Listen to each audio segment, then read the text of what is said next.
Hello, Springy back. Hang on, I'll just try and get the settings right on this thing. Um, Today didn't really go as planned, bike-wise. I now have no bikes in the garage. Um, how do I explain this? Backtrack it. Right, long story short, the Triumph Sprint ST1050 is not charging, so it's gone back to Colin at the shop, who's quite happy to obviously fix it, do whatever it needs.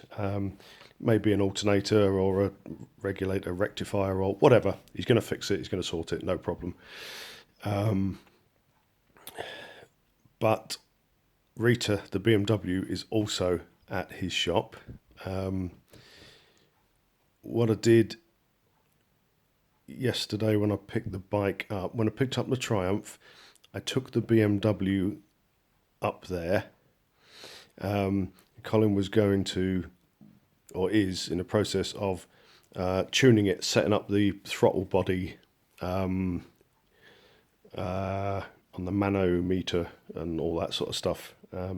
It's been idling, really struggling to idle at 750, 800 revs. It should be idling about 1100, 1150 revs. So the idle's been really slow, even when it's fully warm. It's been as soon as it's off idle, it's fine. It's running okay. It's all, both cylinders are firing and everything. It's just got a very, very, very rough idle. So I took the BMW to Colin yesterday when I was all geared up. So he said he'll sort that out, get it all running smoothly. As he sold me the bike and many other bikes, he was just going to do it for me, as a mate. And as me being one of his best customers. So I took the BM up and then I came back on the Triumph. I suspected it wasn't fully charging, or I suspected maybe the battery was a bit duff, because when I collected it, it didn't have enough oomph in the battery to start, but we jumped it. It had been started already in the workshop when Michael did the service and had it all running, and it was fine. So I went out on my ride on it and figuring that would fully charge the battery. It's been sat in his shop for 2 or 3 months, so normally the batteries go dead and they fire them up and you can bring them back to life. So I brought the Triumph back.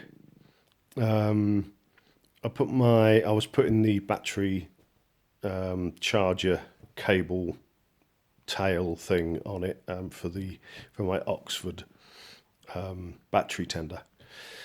I went to fire it up and it wouldn't fire. Battery was duff again. So I checked the battery voltage. It was way down. So it obviously hadn't charged. I figured that was maybe just a duff battery. By which time Colin's shop was closed, so I nipped up to Halfords, grabbed myself a new battery for it, stuck the new battery on it, fired up straight away, checked it with my voltage tester, voltage meter, voltmeter.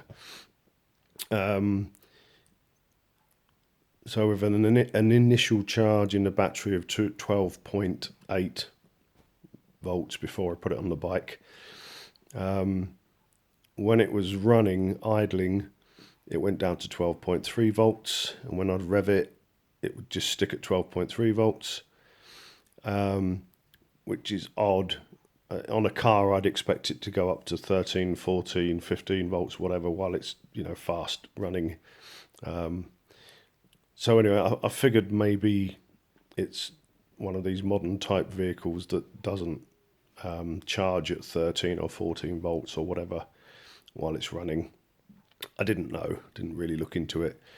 So I left the bike on the battery tender overnight, figuring I was going to have a chat with Colin today because I know he'd sort me out because I've bought a battery and things. He'd sort all that out. So I went to it this morning. Obviously, it had been on the battery tender all night, so it was fully charged, nearly 13 volts. Started the bike up, obviously it started fine, and then I put my battery tester on it while it was running, and it went down to like 11.8 volts. And then as it was idling, it started to idle slower, as if it was going to die. So obviously it's not charging. So I went up to see Colin.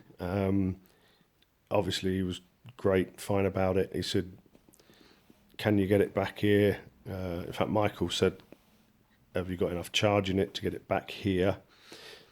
When I went up in my van, I'd left it on charge again so it would fully charge.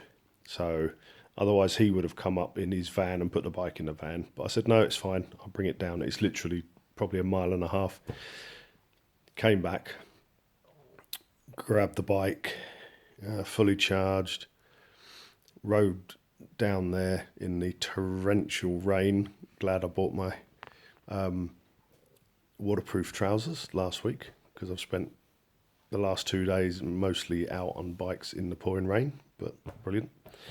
So I took it back to him, and I was thinking, right, I'm all kitted up. What I'll do is I'll jump back on the BMW when I get there, because he won't have started that. He was going to do it next week. Look at that for me. And then I can bring the BMW back, and then when the Triumph is fixed, I can take the BMW back to him for him to tune, and I can bring the Triumph back, etc. So when I got there, of course, the BMW was in 1,000 pieces on the lift, on the bike lift.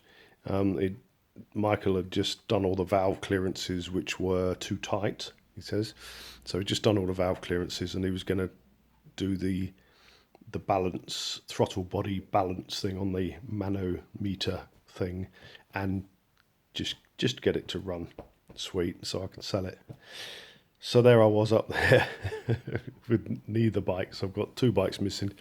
So obviously they said they'd bring me back home, give me a lift, but I rang Tracy. She happened to be in and not doing anything, so she come and pick me up.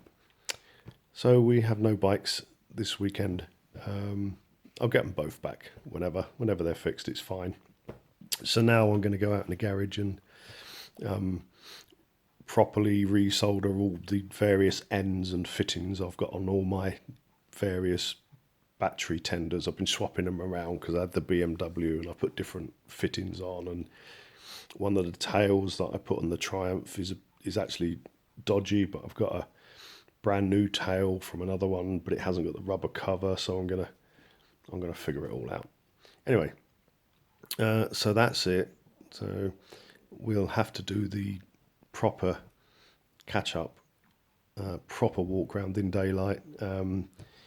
The next time it's daylight and I've got the Triumph here.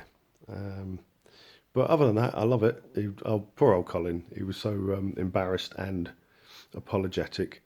But I said, no, it's fine. I'm not worried. I love the bike. It's absolutely, even though I had to ride it up to his place, hoping it weren't going to conk out.